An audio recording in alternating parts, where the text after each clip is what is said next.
Your attitudes are beautiful, and that's what people really take away. Is the attitude of everybody at this event, and of course this year with another takeaway, which is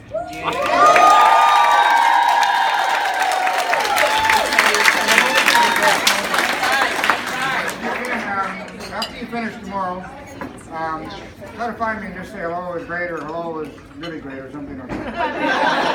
If you have any real issues, then email me and thank you all. And also, we're thinking very seriously about carrying on a Harry theme. I do know that there was many people after we announced this that called or emailed or whatever, and either for family or business reasons or whatever reasons they couldn't get up here. But I think that if we do it again next year and maybe the year after, that'll give them a chance to get one of these covered. What do you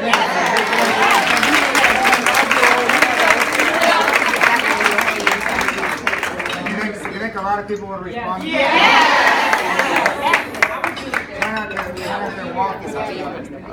Just joking. Have a great time tomorrow. Don't start too fast. That's what I always tell people. But do try to find me the finish line a bit. I'm in desperate need of hugs these days.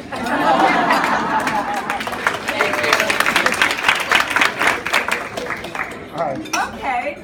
I'm the speaker next door tonight after our dinner over there, and those of you who couldn't squeeze in are here. And I promised Ross I would only be here 5 minutes. So I'd just like to tell you a few things that's going on that are really great. And I told a lot of people already, but I'll tell you some more. I think everybody in this room knows my history about running the Boston Marathon in 1967, before most of you were born. And how a race director, when I was wearing a good number, attacked me in the race and tried to throw me down. And it's a story that resonates over time and has become more important even now than it was then. And then there were people who said, well, you deserve that, you know? And I love talking to you all because you've heard that all your lives, okay?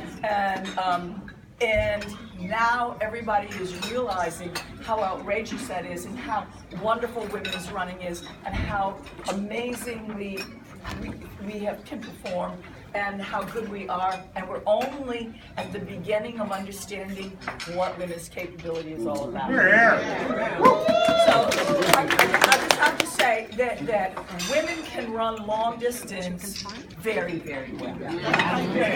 And we're not necessarily here because we want to be elite athletes, or we want to go fast, or we want to, be the best. What we're about is being empowered. Because it changes our lives. And I've known that from the get-go. And in the Boston Marathon, after the race director attacked me, I was terrified. I really was, because he came out of the blue, and I was only 20. And you know the story. The story's funny in the retelling, because my coach tried to get him away from me, and he was screaming, "Leave her alone!" I trained her, "Leave her alone." My boyfriend, who was running with me, the ex-All-American football player, weighed 235 pounds, came running full tilt, hit the official, smacked him, knocked him out of the race, and we all ran like that. But I was wiping away the tears because this was out of the blue. I was blindsided by this. We were all really very shaken. But here's the critical thing, is that even at age 20, I made the decision to finish the race, okay? And people say, oh, Katherine, all the things you've done in your life, you're destined to do that. You're destined, right? I can tell you what destiny is. Destiny is finishing the race. Destiny is staying the course. Destiny is finishing the job. Right? That's what makes destiny. And why could I make that decision at 20? Sometimes I think, how the hell did I ever make that decision? I was just 20 years old, my first race. It was amazing. Well, I look back, and my dad encouraged me to start running when I was 12 years old. And I used to run a mile a day, and then I was a really nervous kid, and I made the field hockey team in my high school and the basketball team. And I had a victory under my belt every day. Nobody could take away from me, right? So by the time I got to 20, I had this plenty of doses of victory under my belt every day. Okay, lately, I'm going to digress now, but digress with it. Lately, I have done a nationwide tour for the last 18 months, talking to girls on the run chapters. Awesome.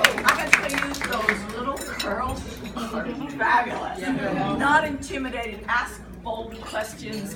It is absolutely fantastic. And you know what's happening is we're empowering those little girls to grow up to be very strong women. And that's where it all changes. And what I am so excited about with you guys, is you are changing the social fabric by what you're doing. Because your kids are looking up to you, your neighbor's kids are looking up to you. Every time you see a little girl or boy trying to say, hey, you go for it, you know? You're not putting them down, you're giving them every encouragement. And they're gonna grow up and be like you, okay? That's how the world changes. Okay, now so when I was running along the Boston Marathon, all right, then I get to mile 20. You know, this happened at 2 miles. He attacked me 2 miles. I had 24 miles to go. So now I'm going over a heartbreak hill, and you know what? You can't run that long and stay mad. I had murdered that gold guy every way a person could be murdered. And I let it go. I said, oh, he's just a product of his time. You know? What I've got to do is I got to change his mind. And how is that going to happen? It happens by creating opportunities. Women will be here if they're not scared, if they have the chance, if they have the opportunity. So when I finished the race, I was buoyed. I felt all I have to do is create opportunities for women. I wanted to become a better athlete too, because I took a lot of crap about finishing a marathon 4 hours and 20 minutes. Can you imagine that? The race director said, I could have run it, I could have walked it that fast. I said, right. Anyway, I did become a better athlete. That's another story. Human capability is amazing. I'm not talented, I work really hard. But what I was really fascinated with was creating the opportunities. I wrote a sponsorship proposal. I took it to Avon Cosmetics. This is in 1978. They loved my ideas. They hired me, and I created a global series of races around the world. Eventually, 400 races in 27 countries that led to getting the women's marathon into the Olympic Games, and that took place in 1984. So what I'm saying is when you begin to create these opportunities, it explodes, because it's sort of like that movie, Field of Dreams. You know, build it, they'll come. They will. You build it, they'll come. All right. So now I'm going to digress again. I'm going to do some name dropping. Right? Which is, who did I have lunch with about 3 weeks ago in Atlanta? Tony Perry. Who is one of my all-time heroines. You know why? Because she's created an opportunity that is changing thinking about you guys, okay? And for years and years and years, I really, really wanted to get black women into running. And how was I going to do that? I don't have that culture, okay? You know, I'm a white girl, right? But Tony and Ashley did it, and Photobomb. thousands of you guys. And everybody's saying, wow, we wanted this to happen for a long time. Nobody understood how. And you're changing everything. That's right. Yes, and you know, with those races that I organized, and now we're looking at women's running. I began going into Kenya and Ethiopia, and these women were unbelievably third-class citizens. I mean, I've never seen such poverty. Kenya and Ethiopia is good compared to a lot of places in Africa, right? But the women who started to run came out of Kenya, Ethiopia, and went back to their villages, and they're building schools, they're sanitizing water, they're inoculating the kids, they are changing the society in Africa, and they're going to politics now. Okay? And you know what? They're incredibly respected, and they're earning big money, and they're rebuilding their villages. So this is how it happens, guys. And you know, you are a part of making that happen. And I'm so excited about what you're doing. So excited about what you're doing. Very, very, very exciting stuff. Okay, and I'm over my 5 minutes, so I got another story to tell you. And I've told a few of you, I know you were there today and heard this story. Okay, what's happening right now is that, you know, that old bib number that the official, wait, get out of here. You're gonna die. It's all beat up. There. Okay. All right. It's a fake one.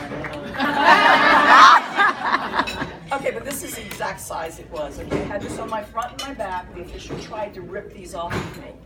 And that picture of him attacking me, he's trying to rip the number off. He got the one on my back, he got the corner there, but he didn't get it off of me. And I kept them and finished. Well, I never thought about these numbers for 45 years. It's the digits, right?